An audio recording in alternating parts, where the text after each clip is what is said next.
Félix Tshisekedi promet de combattre les antivaleurs qui sont le premier obstacle à tout effort de développement du pays. Le chef de l'État compte sur la bonne gouvernance de gouverneurs pour bâtir un Congo meilleur et prospère, plaçant l'homme au centre de tout. Le président de la République l'a déclaré lors de la cérémonie du premier séminaire de cadrage et mise en train de gouverneurs et vice-gouverneurs de province. Pour vaincre les défis du développement, Félix Tshisekedi est intransigeant.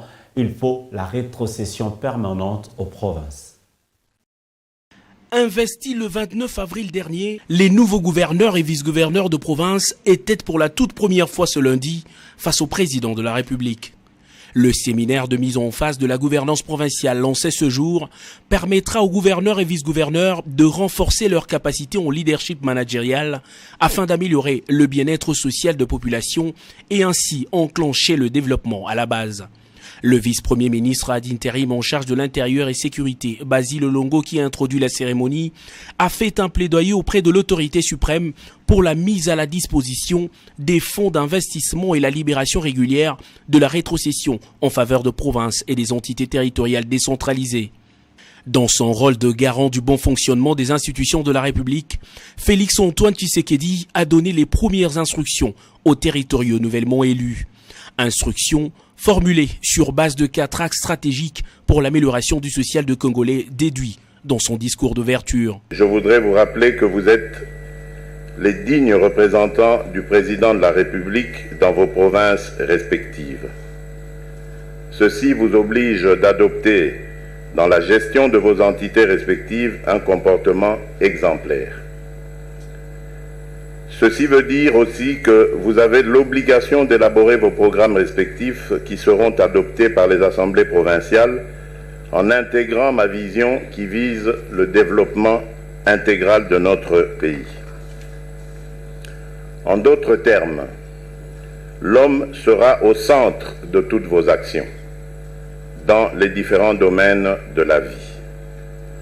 Je compte donc sur chacun de vous pour qu'à l'issue de mon mandat, nous puissions amener ensemble le changement que j'avais promis au peuple congolais au cours de ma campagne électorale.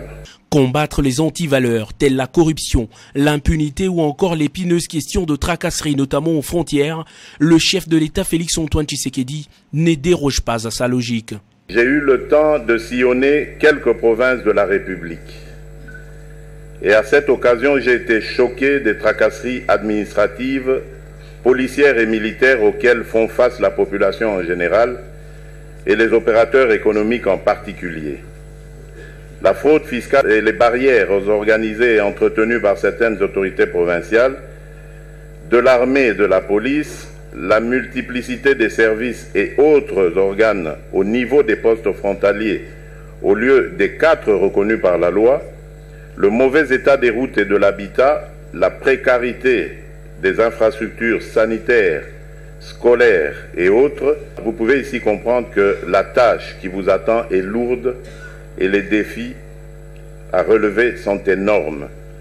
Je veillerai, dans le cadre de la rétrocession, que les moyens conséquents vous soient alloués pour vaincre le défi du développement.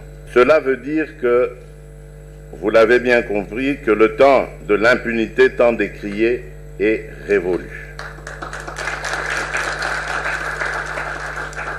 Recommandant aux gouverneurs et vice-gouverneurs une gestion axée sur les résultats, le président de la République a annoncé la mise en place d'un contrat-programme pour évaluer trimestriellement ce territorial. Ouvert ce lundi, les travaux du séminaire de cadrage et des mises en train de gouverneurs et vice-gouverneurs se poursuivront jusqu'au mercredi.